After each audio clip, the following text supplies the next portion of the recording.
नमस्कार दोस्तों, मैं प्रदेश महासचिव पवन कुमार केंतुरा, एनआईओएस डीएलएड उत्तराखंड।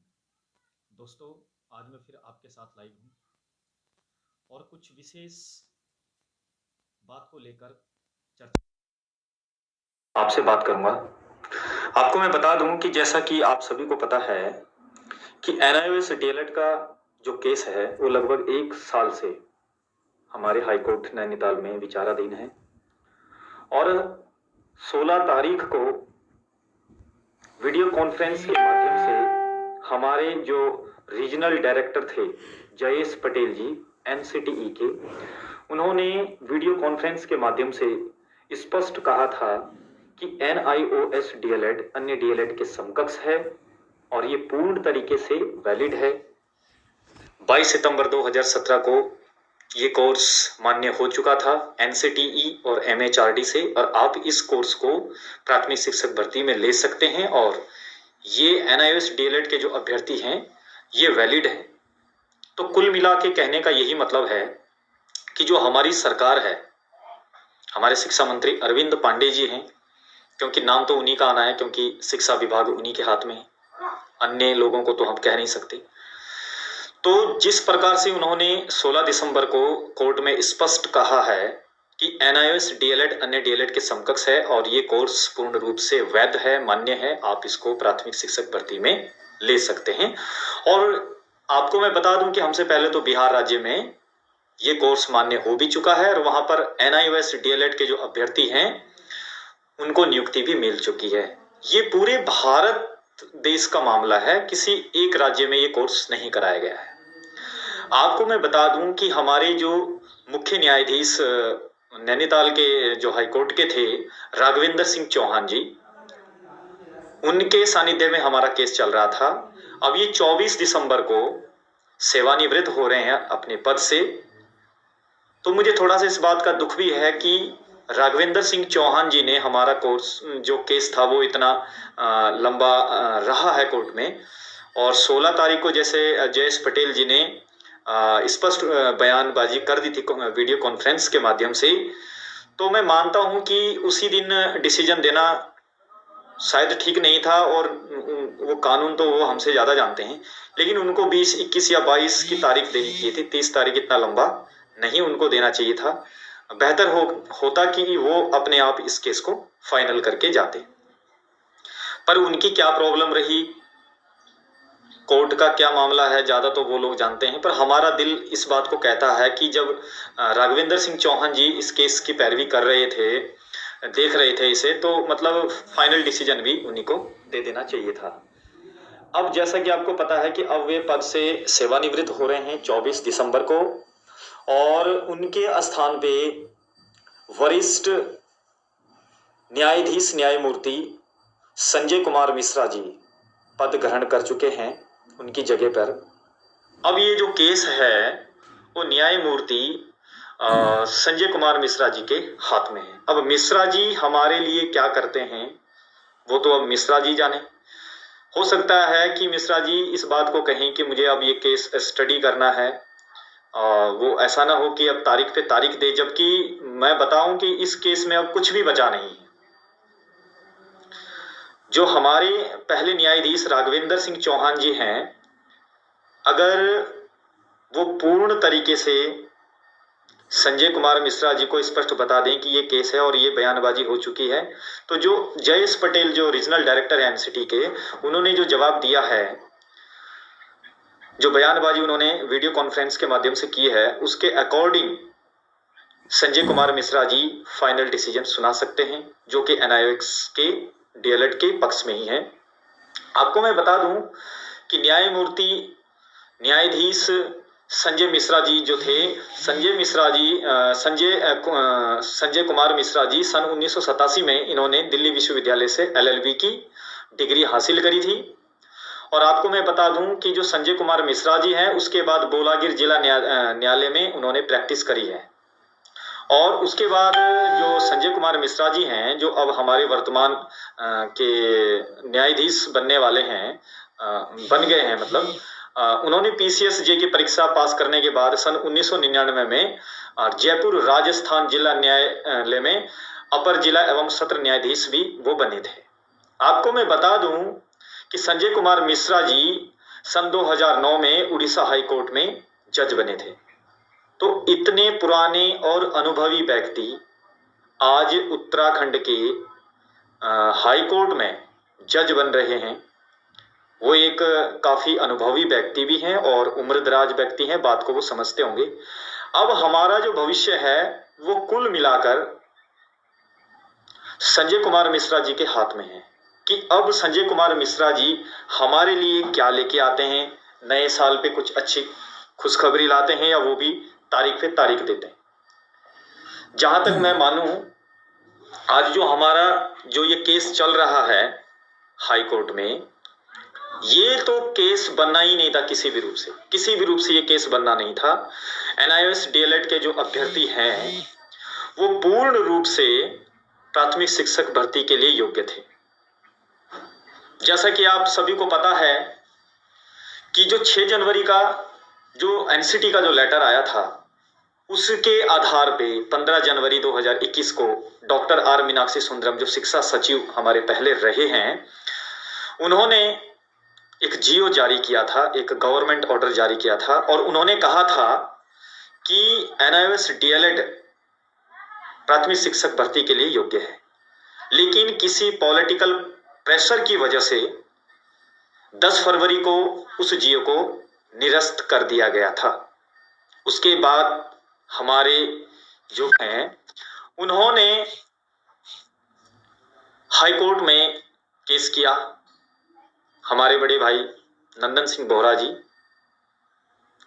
अब केस जब कोर्ट में स्टार्ट हो गया तो टाइम तो लगता है, लेकिन कहने का यही मतलब है कि कोर्ट में भेजने वाला है, क्योंकि सरकार ने ही हमको कोर्ट में भेजा है। अगर आप 15 जनवरी का जियो 10 फरवरी को निरस्त ना करते तो शायद हमको कोर्ट में जाने की आवश्यकता नहीं पड़ती है। शिक्षा मंत्री अरविंद पांडे जी, अगर आप चाहो तो हमारी नियुक्ति हो सकती है। ये सब उन्हीं के हाथ में है, औरों के हाथ में नहीं है। अब शिक्षा मंत्री अरविंद पांडे से जब हम भी मिलते थे, जब भी मिलते थे, तो वो इसी बात को कहते थे कि आपका कोर्ट में केस है, काउंटर फाइल नहीं है, एनसीटी के डायरेक्टर ने कोई जवाब नहीं दिया। मान्यवर, अब तो सब कुछ दे दिया है, उन्होंने जवाब भी दे दिया है। और जो जज साहब हैं वो 24 तारीख को रिटायरमेंट में हैं और दूसरे जज साहब संजय कुमार मिश्रा जी हाई कोर्ट में नए जज बन गए हैं। अब जो भी कुछ है इस कोर्ट की, जो कोर्ट में जो फाइनल जो डिसीजन, जो सुनवाई 30 दिसंबर को होनी है, ये अब संजय कुमार मिश्रा जी के ही हाथ में है। और मैं इस मैसेज के माध्यम से, इस वीडियो के माध्यम से संजय कुमार मिश्रा जी को भी बहुत बहुत बधाई भी देना चाहता हूं कि उन्हें उत्तराखंड की देवभूमि में न्यायाधीश के रूप में कुर्सी पर बैठने का सौभाग्य प्राप्त हुआ है। उसके लिए उनका हम बहुत बहुत धन्यवाद और स्वागत भी करते हैं कि उत्तराखंड के हाई कोर्ट नैनीताल में आपको जो है इस देवभूमि में काम करने का अवसर प्राप्त हुआ है। और हम सभी एनआईओएस डीएलएड प्रशिक्षु आपसे हाथ जोड़कर रिक्वेस्ट, जल्दी से जल्दी इस केस को फाइनल कर दें। से यह कोर्स जो केस है वो कोर्ट में चल रहा है, विचाराधीन है, जल्दी से इस केस की सुनवाई कर दीजिए। काफी अभ्यर्थी इस केस को लेकर काफी डिप्रेशन में हैं, काफी परेशान हैं कि कब हमारी काउंसलिंग होगी। जिन लोगों ने आवेदन किए हुए हैं वो परेशान हैं और हम लोगों को आंदोलन करते हुए लगभग 76 दिन देहरादून के अंदर हो चुके हैं और हम अपना आंदोलन तब तक समाप्त नहीं करेंगे जब तक शिक्षा मंत्री जी और हमारे जो नए न्यायाधीश हैं संजय कुमार मिश्रा जी हम लोगों के पक्ष में कार्यवाही पूर्ण रूप से नहीं करते हैं, तब तक हम अपना आंदोलन भी नहीं छोड़ेंगे। तो कहने का यही मतलब है कि जितने भी अध्यापक कई वर्षों से विद्यालयों में पढ़ा रहे हैं, आपको उनके अनुभव में कमी कहाँ नजर आती है? सबसे पहले मैं आपको एक बात बता दूं, डीएलएड चाहे डाइट से किया गया हो, चाहे एनआईओएस से किया गया हो, चाहे वो इग्नू से किया गया हो या अन्य किसी भी संस्थान से किया गया हो। लास्ट में सभी को टेट की परीक्षा पास करनी पड़ती है, टीचर एलिजिबिलिटी टेस्ट पार करना पड़ता है, अध्यापक पात्रता परीक्षा पास करनी पड़ती है। जब उस परीक्षा को सभी लोगों ने पास कर दिया है तो आप किस आधार पर कहते हैं कि you are not eligible for this job? आप कैसे कह सकते हैं कि आप लोग योग्य नहीं है इस पद के लिए? क्योंकि जो मेन परीक्षा है वो लास्ट में पास करनी होती है। वो डीएलएड डाइट वाले बच्चे ने भी किया है और हमने भी किया है। हमें किसी भी संगठन से कोई भी आपत्ति नहीं है। जो डीएलएड डाइट से किए हुए हैं, हम पहले भी कह चुके हैं, अब भी कहते हैं और सभी लोग कहते हैं कि आप इनको टोटल ले लीजिए। जो काउंसलिंग चल रही है प्राथमिक शिक्षक भर्ती की, उसमें केवल ये नहीं है कि डाइट वाले बच्चे लिए जा रहे हैं, बाहर के तो इतने डीएलएड वाले लिए जा रहे हैं। प्रयागराज से लिए जा रहे हैं, हरियाणा से, जम्मू कश्मीर से, मध्य प्रदेश से। क्या आप लोगों को नहीं पता कि वहां पे डीएलएड किस प्रकार से होता है? पता नहीं किस आदमी ने कहां से डीएलएड कर रखा होगा। लेकिन आप एनआईओएस डीएलएड के साथ इस तरीके का सौतेला व्यवहार क्यों कर रहे हैं?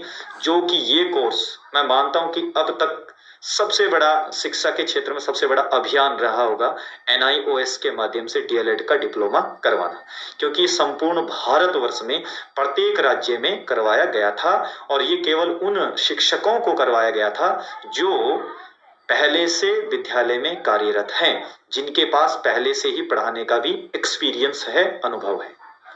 आपको मैं बता दूं कि जहां से मैंने जीआईसी नौगांव से ब्लॉक नौगांव उत्तरकाशी डिस्ट्रिक्ट पड़ता है, वहीं पे मैं पढ़ाता हूं जागृति पब्लिक स्कूल में। और वहीं पे नजदीक में 1 किलोमीटर 1.5 किलोमीटर की दूरी में दौलत राम रवाल्टा राज के इंटर कॉलेज है।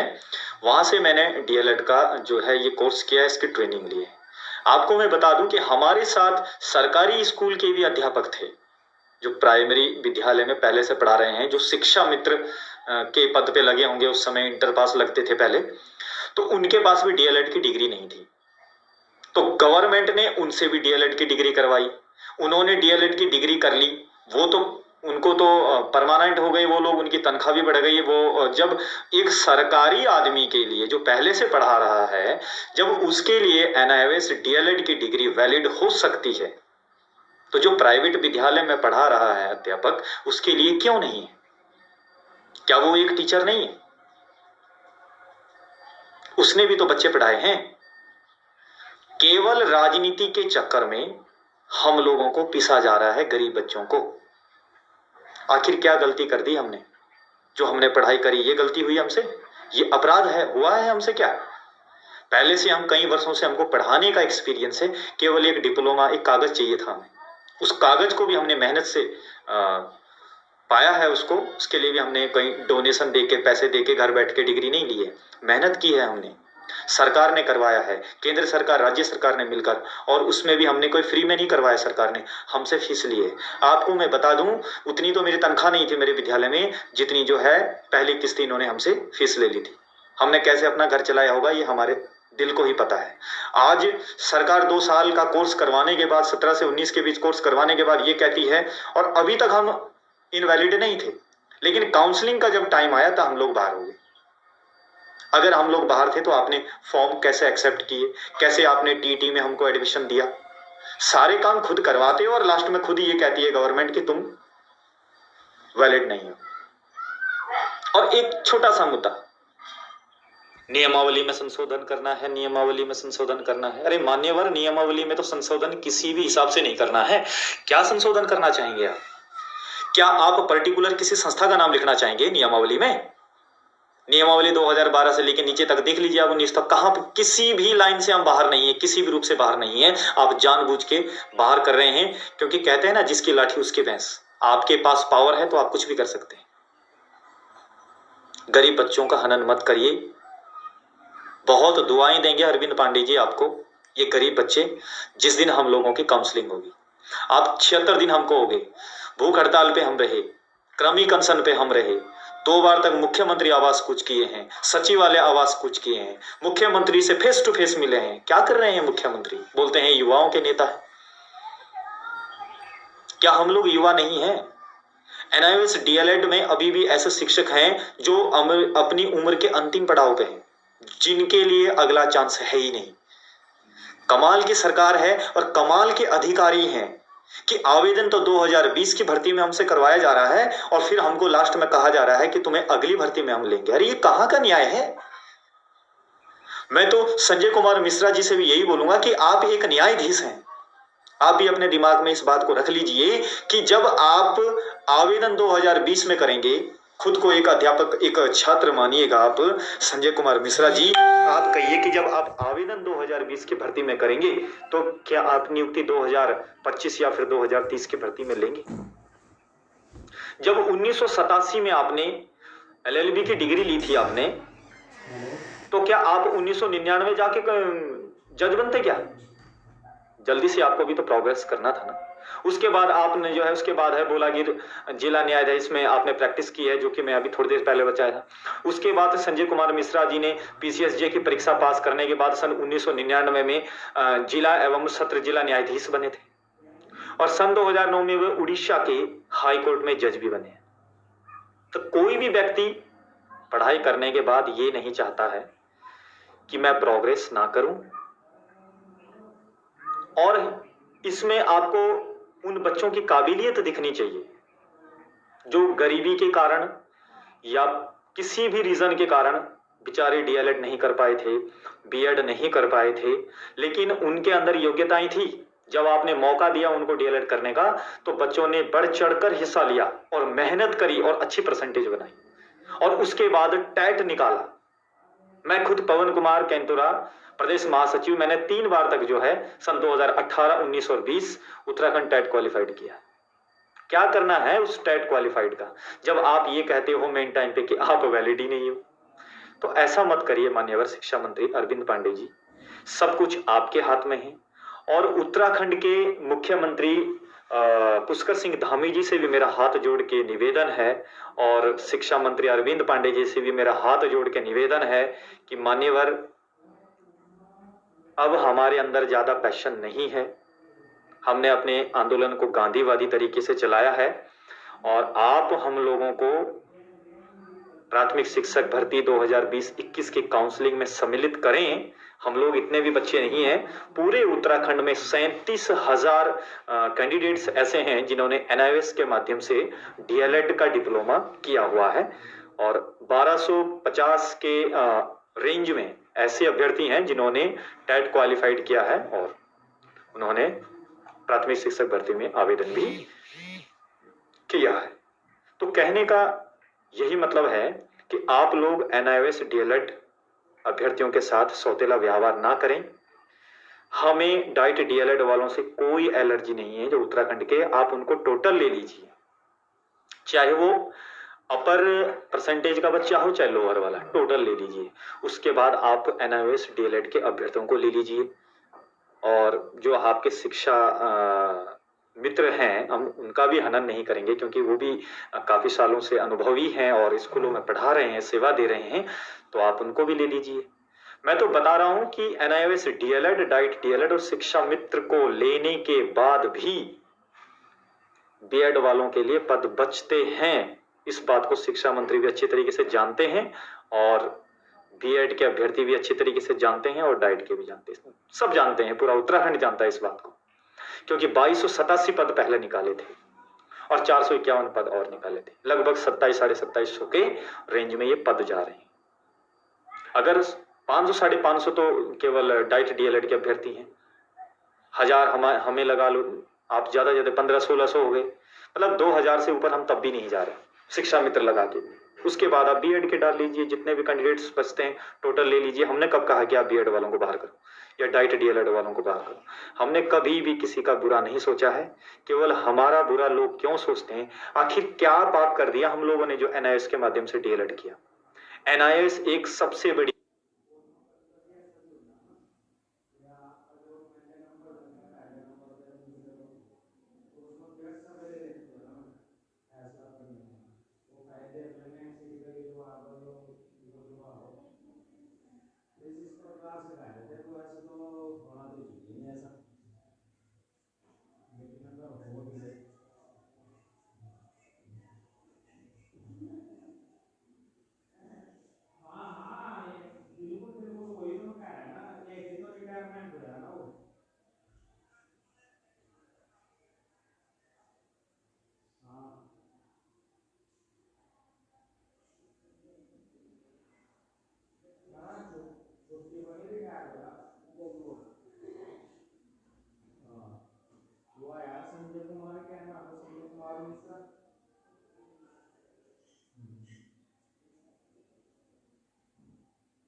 एक स्वायत्त संस्था है, विश्व की सबसे बड़ी ओपन मतलब ओपन स्कूलिंग है एनआईओएस डीएलएड। और एनसीटीई जो एक ऑटोनोमस बॉडी है जो किसी भी शिक्षा की मानक गुणवत्ता की रेख देख करता है, वो एनसीटी है। जब एनसीटी के रीजनल डायरेक्टर खुद वीडियो कॉन्फ्रेंस के माध्यम से ये कहते हैं कि एनआईओएस डीएलएड का कोर्स पूर्ण रूप से वैध है, वैलिड है, आप इसको प्राथमिक शिक्षक भर्ती में ले सकते हैं, तो आप हमारे साथ ऐसा अन्याय क्यों कर रहे हैं शिक्षा मंत्री अरविंद पांडे जी? ये तो अब आप ही जानते हैं। हम लोगों को 2020 और 21 की भर्ती में ही काउंसलिंग चाहिए, ये हमारी जिद है। कई दिनों से मैं आपको बता रहा हूं, हमारी तबीयत खराब हुई गांधी पार्क के मुख्य गेट पे। अभी भी हम लोग गांधी पार्क के मुख्य गेट पे डटे हुए हैं और एक बैनर एकता विहार में भी हमारा बंबू से बना रखा हमने, वहां पे हमने जो है तिरपाल लगा के अपना एक आशियाना बनाया हुआ है। मजबूरी थी हमारी। ना आप 15 तारीख का जियो 10 फरवरी को निरस्त करवाते, ना हमारा कोर्ट में केस जाता, ना ही हम लोग परेशान होते। जो कोर्ट में हमारे जो बड़े भाई नंदन बोहरा जी हैं, उनके साथ जो अन्य व्यक्ति जाते हैं या हम ही लोग जाते हैं, कोर्ट के चक्कर हमें नहीं काटने पड़ते। पर मान्यवर, जो भी आपने कर दिया है और जो करना था वो तो आप कर ही चुके हैं, पर हमारे अधिकारों का इतना भी हनन ना करें कि लोगों को अब सुसाइड करना पड़े। वो उनकी मजबूरी हो जाएगी, क्योंकि जब तक हमने एनआईओएस से डीएलएड के डिप्लोमा नहीं किया था, तब तक हमें पता नहीं 2000 मिल रहे थे या 10,000 मिल रहे थे, हम उसमें खुश थे। लेकिन आज हमने जो ये डीएलएड की डिग्री की है और साथ में हमने टेट और सीटेट क्वालिफाइड बच्चों ने किया है, आज सब डिप्रेशन में है, परेशान है कि आखिर ऐसी क्या गलती हमसे हो गई है कि हम लोगों ने इतनी पढ़ाई करने के बावजूद भी आज हमको ये कहा जा रहा है कि आप एलिजिबल नहीं हो। तो शिक्षा मंत्री अरविंद पांडे जी, आप ही के हाथ में है। 30 तारीख को सही सुनवाई करवाइए। संजय कुमार मिश्रा जी जो हमारे वरिष्ठ न्यायाधीश न्यायमूर्ति हैं, और उन्हीं के हाथ से अब हमारा न्याय होना है। और वो कैसा करते हैं वो तो संजय कुमार मिश्रा जी जाने, क्योंकि वो काफी वरिष्ठ भी हैं, बुजुर्ग व्यक्ति हैं, सीनियर आदमी हैं, वो सही डिसीजन इस बात का ले सकते हैं। और मैं ये भी कह दूं कि एनआईओएस डीएलएड पूर्ण रूप से वैध है, सभी इस बात को जानते हैं। बिहार राज्य में कई महीनों से पहले नियुक्ति भी मिल चुकी है। वहां के जो न्यायाधीश हैं उन्होंने भी कुछ पढ़ के डिसीजन दिया होगा, वो भी पढ़े लिखे व्यक्ति रहे होंगे, उन्होंने भी हर चीज के मानक को देखा होगा, तब एनआईओएस डीएलएड को प्राथमिक शिक्षक भर्ती बिहार की जो प्राथमिक शिक्षक भर्ती थी वहां पे लिया गया था। और अन्य राज्यों में जैसे त्रिपुरा है, असम है, दिल्ली है, ये कई राज्य ऐसे हैं जहाँ पे इनको लिया गया है। राजस्थान में भी चल रहा है, यूपी में भी अभी टेट में ले रहे थे इनको, पर उनका पेपर लीक हो गया, तो वो वहाँ के गवर्नमेंट की गलती है कि वो लीक क्यों हुआ है। तो कुल मिला के हमें 30 दिसंबर की हमें इंतजार है कि संजय कुमार मिश्रा जो वरिष्ठ न्यायाधीश न्यायमूर्ति हैं वो हमारे पक्ष में किस प्रकार का फैसला सुनाते हैं। तो संजय कुमार मिश्रा जी से भी मेरा हाथ जोड़कर रिक्वेस्ट है कि मान्यवर, 1 साल से ज्यादा हम लोगों को कोर्ट में घिसते घिसते हो चुके हैं, अब आप भी जल्दी से तारीख ना दें, बल्कि दिसंबर को जो 30 दिसंबर को हमारा फाइनल है उसमें हमको फाइनल डिसीजन दे दें, हमारे पक्ष में दे दें और हम लोगों की काउंसलिंग जल्दी से करवा दीजिएगा। यही मेरी आपसे न्यायाधीश महोदय आपसे रिक्वेस्ट है। और जो हमारे पहले न्यायाधीश राघवेंद्र सिंह चौहान जी हैं, उनसे भी मेरी रिक्वेस्ट है कि आप केस को अच्छी तरीके से संजय कुमार मिश्रा जी को समझा दें और उनको कह दें कि अगली तारीख ना देके इसको फाइनल कर दें, हमारे पक्ष में इस जल्दी से जो है कि इसको फाइनल करें। और शिक्षा मंत्री अरविंद पांडे जी से भी मेरा रिक्वेस्ट है कि जो वादे आपने हमसे किए थे कि बच्चे हम तुम्हारे बारे में कुछ बेहतर सोचेंगे और सोच रहे हैं, तो मान्यवर अब आपका सोचना बिल्कुल बंद हो चुका है। अब आपने सिर्फ और सिर्फ हम लोगों को प्राथमिक शिक्षक भर्ती में लेना है, क्योंकि एनसीटी के डायरेक्टर जयेश पटेल जी ने स्पष्ट शब्दों में कहा है कि एनआईओएस कुछ डीएलएड भी अन्य डीएलएड के उसमें समकक्ष फ्रंट पर हैं ले आना और ये बस पूर्ण रूप आप से लोगों वैध को। हैं प्राथमिक शिक्षक भर्ती के ये लिए। उन्होंने तो ये शिक्षा बात मंत्री बोली अरविंद कई पांडे बार। जी से रिक्वेस्ट पिछली है बार कि भी जब कृपया मैं गंगा करके प्रदर्शन आप में गया था ना हम देहरादून, बच्चों के साथ सचिवालय अन्याय में ना वहाँ करें, हम भी तुम्हारे है बच्चे समान हैं। जल्दी से जल्दी क्या चीज 30 तारीख को हमारे पक्ष में फैसला सुना दीजिए और ये सर आने वाली जी 30 तारीख के देखो लिए समय की एनआईओएस बात है, डीएलएड क्या के पता सभी कोई क्या प्रशिक्षुओं को वो कर दो मैं बयानबाजी उल्टी सुद्दी बोल आशा करता हूं बहुत से कि आदमी हमारे ऐसे हो पक्ष में पुलिस ही वालों को गलत फैसला सलत बोल आए दो और तो फिर दिक्कत हमारा थोड़ी जो है। आंदोलन है वो 30 तारीख तक हम इसको बंद नहीं आज करेंगे। बीएड वालों का हम देखा गांधी तुमने पार्क के देखो, मुख्य गेट पर भी बैठेंगे बीएड और हो वालों की सके तो हम मारे एकता देंगे विहार कि में भी आपने देखो जरूर बैठेंगे। और जिस दिन हमारी जीत बहाना होगी, बनाया तो रखिए जिस दिन संजय कुमार मिश्रा जी हमारे पक्ष में सही डिसीजन देंगे, हैं। क्योंकि अब वही हमारे भाग्य विधाता हैं, उन्हीं के हाथ में ये सब कुछ बीएड है। वाले ना तो क्या अरविंद किया पांडे था, जी और जो माननीय उनका अध्यक्ष मुख्यमंत्री था पुष्कर सिंह धामी जी उन्होंने से ये कहा था मेरा भाई हाथ जोड़ कोई के भी रिक्वेस्ट है गलत कि मान्यवर, बयानबाजी करेगा तो हम वो ज्ञापन दे सीधा दे के थक चुके हैं, खुद हमारे पैसे भी जिम्मेदार खत्म हो। हो गए।